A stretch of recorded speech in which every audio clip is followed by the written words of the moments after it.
Hello everybody and welcome to That's Football. This is your latest transfer news. Loads to get into. Unbelievable stuff. An unbelievable summer. We've got Harry Kane handing a transfer request in apparently. We've got Caicedo and an £80 million bid and that might not be enough. We've got Harvey Barnes going to Newcastle. We've got Henderson going to Saudi Arabia. In fact, we've got Mitrovic going on strike because he can't go to Saudi Arabia. The Fulham manager could be going to Saudi Arabia.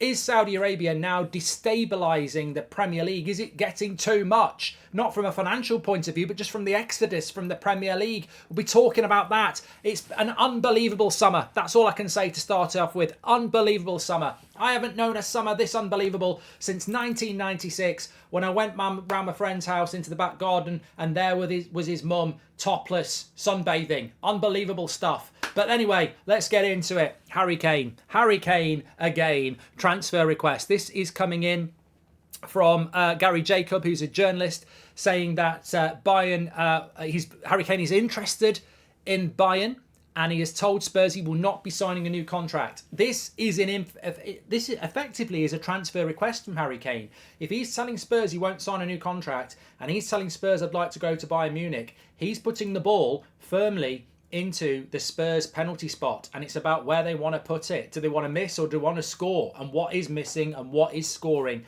Let me know. Should Spurs at this juncture take the money and move on, or should Spurs keep Harry Kane and lose him for nothing in a year? Because that is the decision they have to make. I think it's a significant decision by Harry Kane, by the way. He could stay at Spurs, run his contract down and go wherever he likes. Manchester United, Chelsea, Bayern Munich, wherever. Or he could go now and go to Bayern Munich. And it looks like he wants to go now. So I think from Spurs' point of view, you've got to look at it from many different angles. Do you want another 30 goals from a brilliant striker, but you probably won't finish in the top six?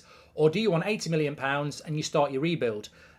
Also, do you want him to go to Bayern Munich now? Or do you want him to go to Chelsea or Man United in a year and you get nothing? It's a difficult decision for Spurs, and it's a difficult decision for Spurs fans, because there will be some that say, well, I'd rather he stayed at Spurs, you can't replace him, let him score 30 goals and then hopefully he'll change his mind about a contract and he'll stay. But the problem is, if he gets you 30 goals and you don't get top six and then he's scoring goals for Chelsea and Man United, surely you'd rather have the 80 million and he's playing in the Bundesliga. So I think, and from a financial point of view, you've got to take the money. So it's going to be really interesting what Spurs decide to do. I'm glad I'm not a Spurs fan for many reasons, but I'm glad I'm not a Spurs fan for this, because you've got your destiny in the hands of the owners. And look, Spurs might think, well, we will sell him, but we'll keep grinding out a better deal with Bayern. And by the time you've done that better deal, what's left in the market? It's a tough one. New manager, new start is what I think, but that's only my opinion. Talking about strikers, Mitrovic. Have you seen this? Mitrovic. So Mitrovic apparently has told relatives that he won't play for Fulham again because they won't let him leave and go to Saudi Arabia. Mitrovic probably on 50 grand a week, maybe. I don't know. 100 grand a week. I don't know what he's on at Fulham, but 500 grand a week in Saudi Arabia. He's angry because he can't go. Fulham won't sell him. They want 50 million quid. He's angry. He feels he should go. Well, I'm sorry. You've got a contract. That's the end of the day. Read the finer details of your contract. But is this starting to destabilise the Premier League now? I think at first it was like, well, look, we can't have it all our own way. We're the league with the most money. We've took players from the Liga. We've took players from Serie A.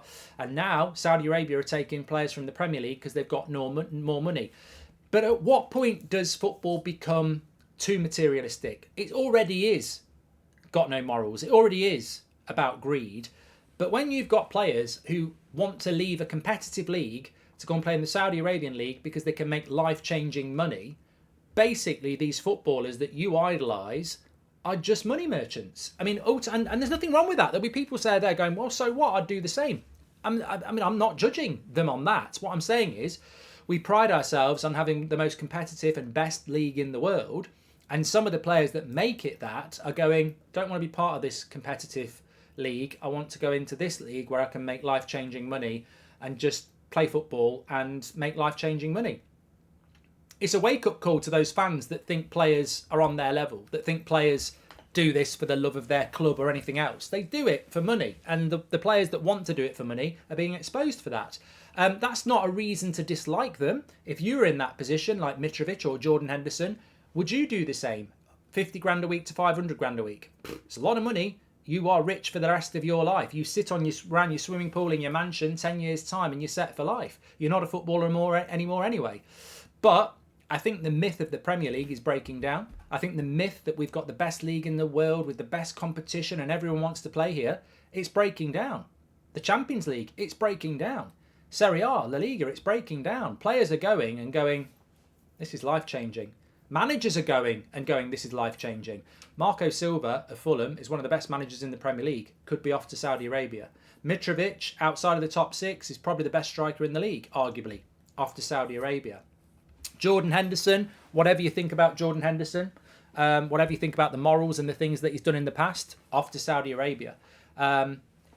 It's only going to become more and more. And it's going to be very interesting. Look, I've had my say on this. I'm not sitting here crying, sad, going, oh, it's terrible that these players are going there. Absolutely. Players are individuals. They can make their own choices. But what impact is it going to have on football, the Premier League, the Champions League, when players are going, oh, I might kiss the badge of this Premier League club, but actually I'm off there to play in a league that nobody knows anything about, that might not even be here in 2 years, but I want to make a load of money. Welcome to the real world, people. Not everybody is driven by competitive elements. Some people are driven by money. There we go. Mahrez is off there. St. Maximum is off there.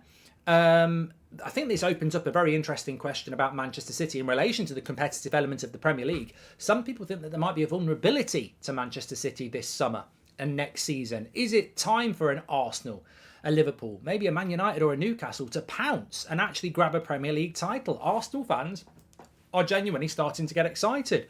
No Gundogan, no Mahrez, no Kyle Walker potentially, and also no Bernardo Silva potentially.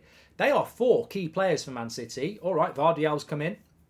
Kovacic has come in.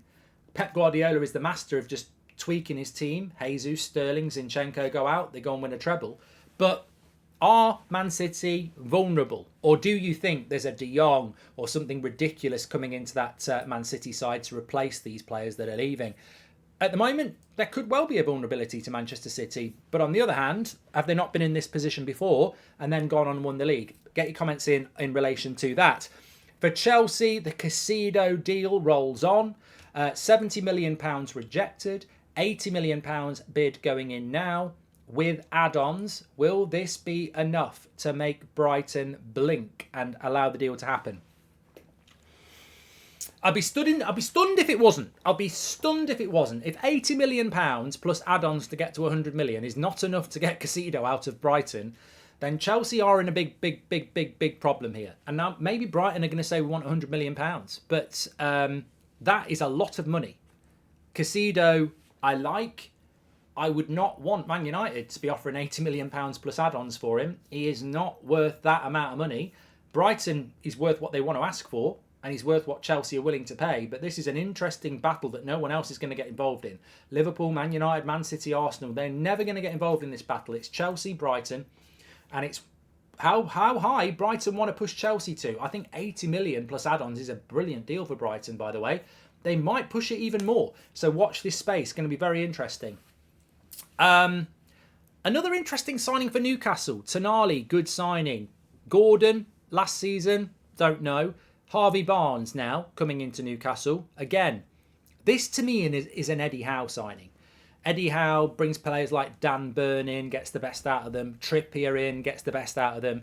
Is he going to do it again with Harvey Barnes, or is this a player that's not quite where Newcastle are heading for? And the reason I say that is it'll probably end up being another Eddie Howe masterclass for 35 million quid.